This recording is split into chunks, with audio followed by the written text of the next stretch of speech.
Okay, so you want to buy a falcon, you have the money, you want the status, and you are ready to enter one of the most exclusive and terrifyingly expensive hobbies on Earth.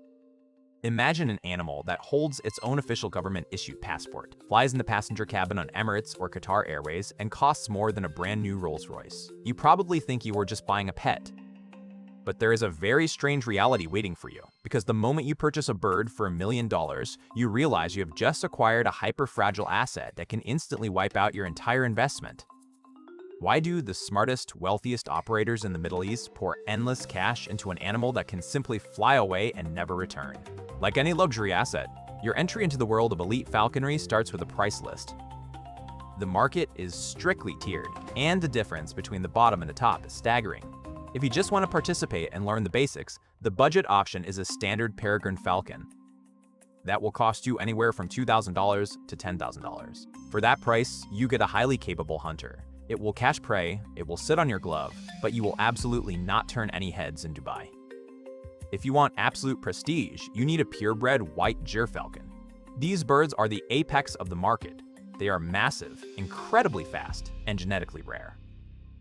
In 2021, during a highly publicized auction in Libya, a single rare falcon was sold to a private buyer for $1,100,000. You wire the money, and the bird is yours. You feel powerful. You own the fastest creature on the planet, a living symbol of royalty and limitless wealth. But here's the catch. Buying the bird is actually the cheapest part of this entire operation. You think you bought an animal, but you actually bought a piece of biological hardware that requires a continuous stream of capital just to stay functioning. A falcon is essentially a Formula One car made of hollow bones and feathers. Therefore, the daily maintenance is an absolute nightmare. First, you cannot simply keep a $1 million bird in your backyard or your living room. You live in a harsh desert environment, which means you must build a custom, climate-controlled aviary. Next, you have to prevent your massive investment from literally flying away. Every single time you release the falcon for a hunt, you are risking a total loss. Because of this, you must attach military-grade telemetric GPS trackers to its tail feathers. Then comes the international travel. Elite falcons do not fly in the cargo hold like dogs or cats. They fly in the passenger cabin right next to you. The United Arab Emirates government has issued tens of thousands of official passports specifically for falcons to track their movements and prevent illegal smuggling.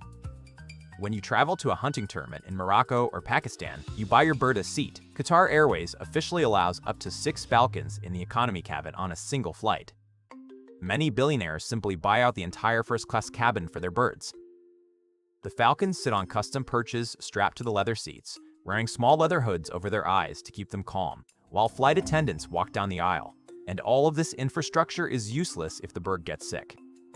Which brings us to the medical bills. You cannot take a Gyrfalcon to a regular city veterinarian. You have to take it to the Abu Dhabi Falcon Hospital.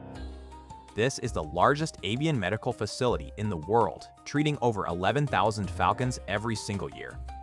When you walk through the doors, you will see intensive care units, advanced ophthalmology wards, and massive air-conditioned waiting rooms entirely filled with hooded birds sitting on wooden benches. Your falcon will receive regular pedicures under general anesthesia to keep its talons perfectly sharp without stressing the animal. If a primary flight feather breaks during a dive, the bird loses its aerodynamic perfection.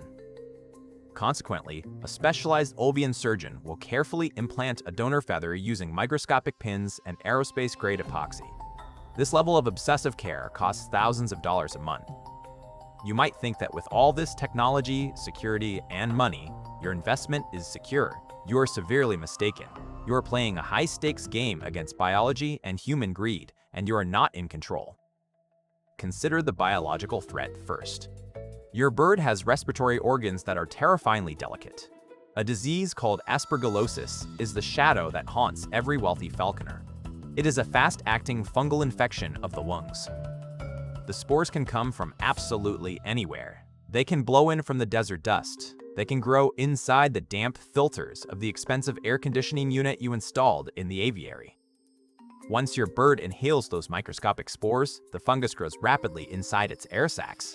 A falcon worth $1 million can show mild symptoms on a Tuesday and drop completely dead on a Thursday. 48 hours is all it takes for your massive financial asset to turn into a total loss. There's no standard insurance policy that will easily reimburse you for a bird dying from a minor cough. If the fungus does not kill your bird, the black market probably will. Because these falcons are worth far more than gold by weight, they attract elite criminal syndicates. Entire networks of smugglers operate across the borders of Libya, Egypt, and the Gulf states. A thief does not need a getaway truck or a weapon to steal your bird. They just need a net, a lure, and a moment of distraction while your bird is flying out of your sight. You stare at your expensive telemetry receiver, and you watch the GPS signal suddenly go dark. Once stolen, underground veterinarians physically cut the government-issued microchips out of the falcon's chest, insert clean chips, and forge brand new passports. Your $1 million bird is then driven across international borders and sold to a rival buyer. You will never see it again.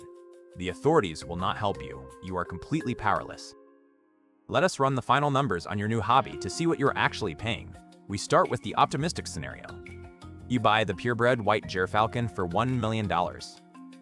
You immediately spend $5,000 getting its government passport, custom GPS tracking equipment, and a first-class ticket on Emirates. You cannot train the bird yourself, which means you have to hire a master falconer to manage its daily diet and rigorous hunting schedule. That salary will cost you $50,000 a year. You add another $10,000 a year for the air-conditioned aviary maintenance, the specialized raw meat diet, and the routine surgical pedicures at the Abu Dhabi Falcon Hospital. Over 5 years, assuming absolutely nothing goes wrong, your $1 million bird has now cost you an additional $325,000 in pure operating expenses. You generate zero revenue from this. It is a 100% negative cash flow asset. Now look at the pessimistic scenario. You buy the bird for $1 million. You spend the initial $5,000 on the passport and trackers. 2 months later, the climate control unit in your aviary pushes a microscopic fungal spore into the room. The bird inhales it. 48 hours later, your asset is lying dead on the sand. You lose $1 million and $5,000 instantly, with zero possibility of financial recovery. You thought you were buying a majestic pet to display your limitless wealth. You are actually funding a private feathered airline that requires a specialized hospital, a dedicated staff, and international travel documents, all for a creature that can bankrupt your emotions and die from a simple cough.